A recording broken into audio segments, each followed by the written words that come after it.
Hi there, Hawk Robinson, RPG Research. We're here at the new RPG Community Center, setting things up. We were having trouble with the little i5 computer, so I have loaned my laptop to the beefier Dell XPS 2-in-1. Because the other one, the little i5 box HP, they was just choking all the time. But I got to set up all the software and the hardware all over again. So this is the upstairs of Building B of the Community Center. We're at 101 North Stone Street in downtown Spokane, Washington. It's actually, what is it, East Central District, is what they call it. And we are a 501c3 nonprofit research and human services organization studying the effects of all role-playing game formats for their potential help group lives around the world. And you can check us out at rpgresearch.com. It's www.rpgresearch.com. Again, we are a 501c3. We're 100% volunteer run.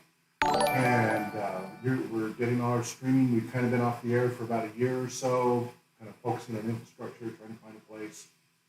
And now we're getting things set up. And now we've got rent, utilities, and all that. It's about $1,500 a month in rent and another $500 or so in utilities. So we're going to need those donations coming in a lot more. We kept our costs as low as we could for as long as we could, but demand is not in their own place.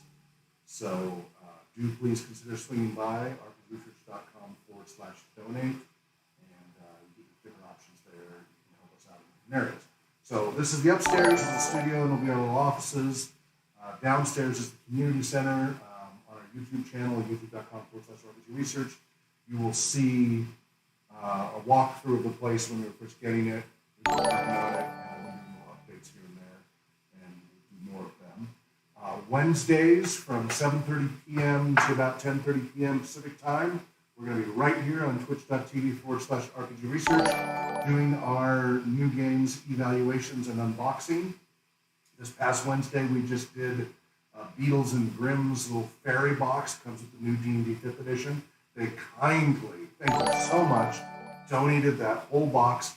And you can check that out on our Twitch stream here. This is the video just from this Wednesday. We're all wearing fairy wings and doing a little dance and stuff. If you want to check that out, it's about 19 and a half minutes into that video on our Twitch stream. You can check that out. So we're going to be on every Wednesday doing that. We're going to bring back the RPG Talk Show as we get that schedule worked out. Right now, my audio is terrible. It's just running off the microphone off this laptop. Again, we need the donations. I'm loaning stuff as best I can, but we need to get our own equipment here. I'll try to hook up a better microphone as we can as the donations come in. So we're going to get going. We used to stream 10 to 20 times a week. We got to work back up to that as we get studio here. We have to get insurance to be in this property, to have people here at a community center. And insurance companies are being really resistant to allow, even giving us quotes for insurance. Talked to over 30 insurance companies. They won't even give a quote because we have a community center and we work with kids and with autism spectrum, and we work with senior adults, and they want us to only work with one population, not a whole bunch of different ones. They don't like that we're all volunteers. They want us to actually have paid staff and such, rather than all of us being volunteers. We have nearly 200 volunteers across 6 continents. So we're really running into a challenge. So far, it looks like the insurance is going to be a minimum of $6,000 to $10,000 a year minimum. It's hard to get even close to a quote. We don't have an actual formal quote. We've just been told by insurance agents to expect at least that much.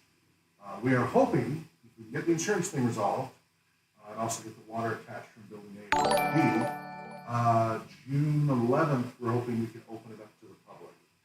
But we're going to be doing lots and lots of streams, mostly from my house, but occasionally I will do from here.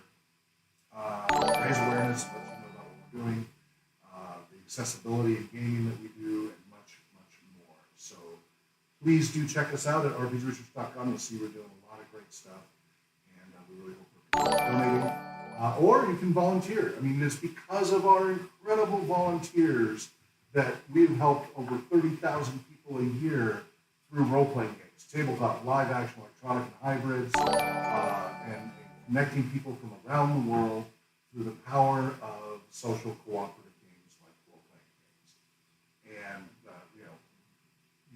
only about $10,000 a year we've been raising prior to this. We've got to raise a minimum of $40,000 this year just to cover rent now. But with just that $10,000 a year, that helped over 30,000 people with our 200 volunteers. So if you want to volunteer, go to rpgresearch.com/volunteer, and you can sign up there. There's a lot of great roles you can help with.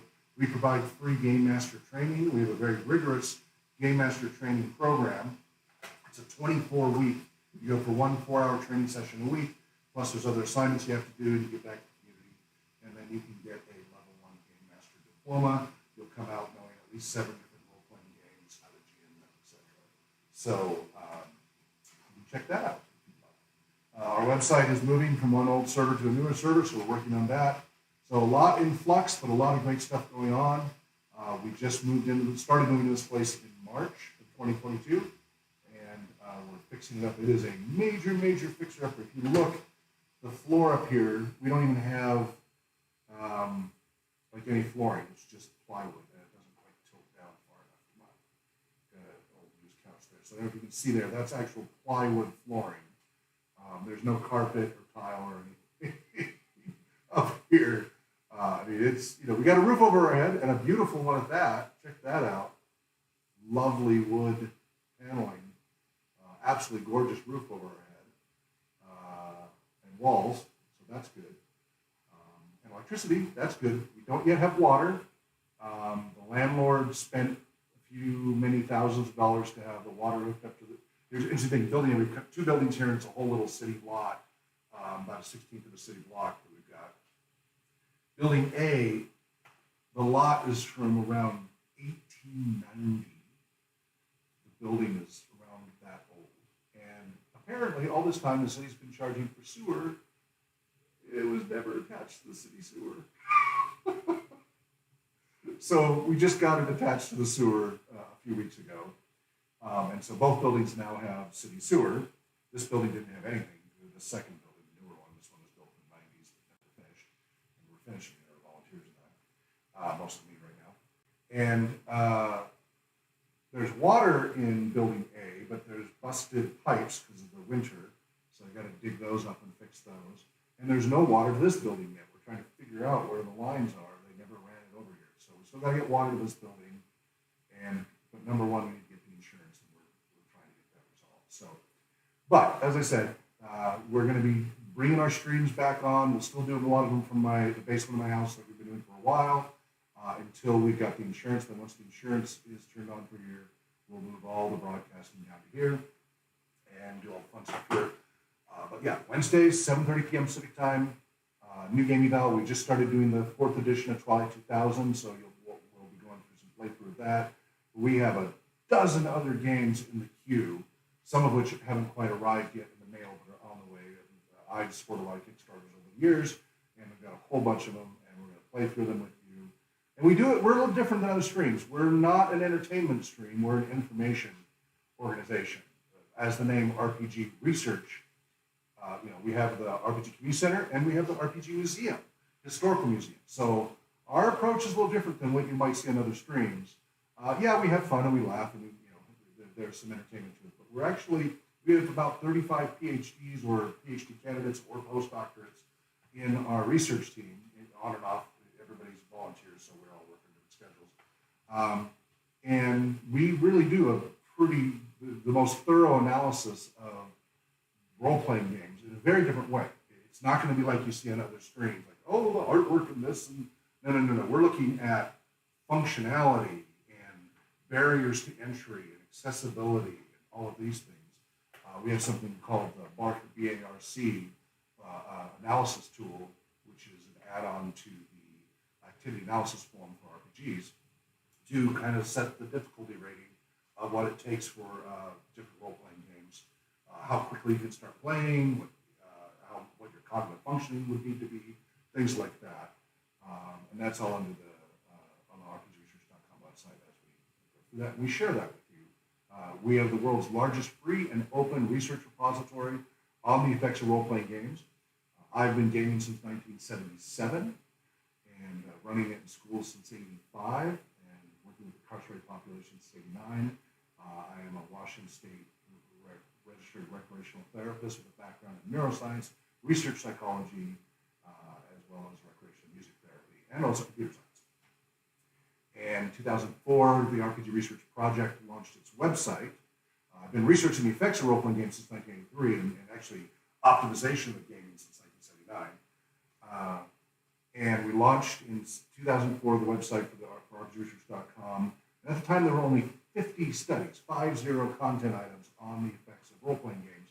Now we have more than 10,000 content items related to that information, and it's just adding exponentially. And thank goodness for our research archives and museum archivists digging through. We have boxes and boxes and boxes. Like, one of the donations was the Paul Cardwell estate. 25 boxes, about 1,000 pounds of files of the history of games and role-playing games going all the way back to 1970. And we're the only ones in the world who have that. And we're cataloging, indexing, seeing what we're allowed to put publicly, trying to figure out a way to have it up there. But it's the world's largest free and open archives and museum on the role-playing games. And again, tabletop, live action, electronic, and hybrids, all of them. So we've been gone for a while, but we're back. Give us some time to get rolling here. Remember, we're all volunteers. We're doing the best we can with very limited resources, and you can help as a volunteer, either remote or if you're in Spokane, even better, you can help out physically. We have no AV team installed. I have to do everything until volunteers come in and help. Again, we got to get insurance to do that. But yeah, it's thanks to you, the volunteers and the donors, that we've been able to do all of this. So Wednesday, 7:30, 10:30, we'll be back here next week. RPG Talk Show, we haven't nailed down a day yet, but that'll start coming on the air. And we'll start sharing our training classes. We've been doing the training classes all along. We just haven't been streaming them. We'll get those back on the air, and you can learn as much as you want, a la carte, all you want to eat. And I hope you consider donating and volunteering. So this was just a little test. I got to head home now, go make dinner, and but I'll try to come down and see if I can dig out a box through my boxes of cables at home, see if I can find a better microphone than this laptop mic, and try to improve the audio next time I'm down here.